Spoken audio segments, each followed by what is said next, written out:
Hyderabad seat దోస్తు కిడ్చిపెట్టిన కడమ 16 ఇట్లా 10 గెలవాలనా 12 గెలవాలనా? Public కు ఏం చెప్పాలి, సర్కార్ను ఎట్లా నిలదీయాలి, ప్రచారం ఎట్లా చేయాలి అనే బిజీలు ఉండాల్సిన ప్రధాన ప్రతిపక్షానికి పెద్ద టెన్షన్ పట్టుకుందబ్బా. టికెట్లు ఇస్తామని బతిలాడుతున్నా మాకొద్దంటే వద్దని జంప్ అవుతున్నారు సిట్టింగ్ ఎంపీలు. సరే వాళ్ళకంటే ఎలక్షన్లు వస్తున్నాయి అనుకుందాం, కానీ ఎమ్మెల్యేలు కూడా జంప్ అవుతుండే వరకు మునుపు మనోళ్ళు చేసిన రాజకీయమే ఆదుకొస్తుండొచ్చు. పో గేట్లు తెరిచినమని కాంగ్రెస్, గేట్లు మూసేయాలని బీఆర్ఎస్, రెండు పార్టీల నడుమ జంపింగ్ జపాంగ్ లో రాజకీయం నడుస్తుంది.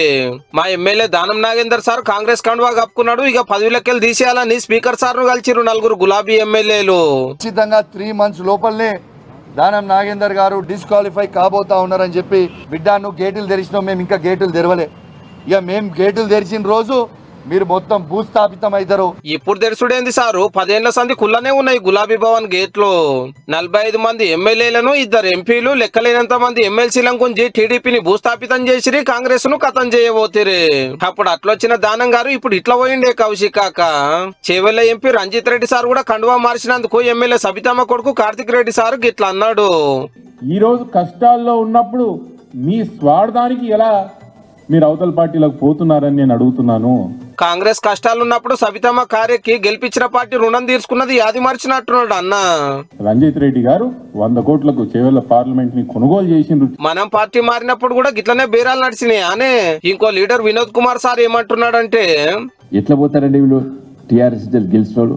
నియోజకవర్గం డెవలప్మెంట్ కోసం పోతురట సారు. పనులు అయితే కావు, ఏమైతుంది, మన ప్రజల వైపు ఉండాలి కదా. ఈ ముక్క 5 ఏళ్ల కిందట చెప్తే బాగుండే. అప్పుడప్పుడు ఇది ఒక వరం కూడా, ప్రతిపక్ష పాత్ర ఒక వరం కూడా. తెలంగాణ ఓటర్ దేవుళ్ళు గంత గొప్ప వరం ఇస్తే మురిసిపోవాలి గానీ సర్కార్ ని ఊలగొడతాం, మేమే పవర్లకు వస్తామని డైలాగులు ఎందుకు కొడతారో జర మనోళ్ళని అడుగుసారు. ఇద్దరు పోయినందుకే గింత మాట్లాడుతున్నారు గానీ ఇంకో 5 ఎమ్మెల్యేలు డోర్ కార్ ఉన్నారట ఇవాళ రేపట్ల గాంధీ భవన్ లకు దుంకటానికి. మేమేం చేతగాని వాళ్ళం కాదు, మీరు ఏ విధంగా అయితే గతంలో చేసిర్రో తప్పకుండా మేము దెబ్బకు దెబ్బతీసే కార్యక్రమం చేస్తాం.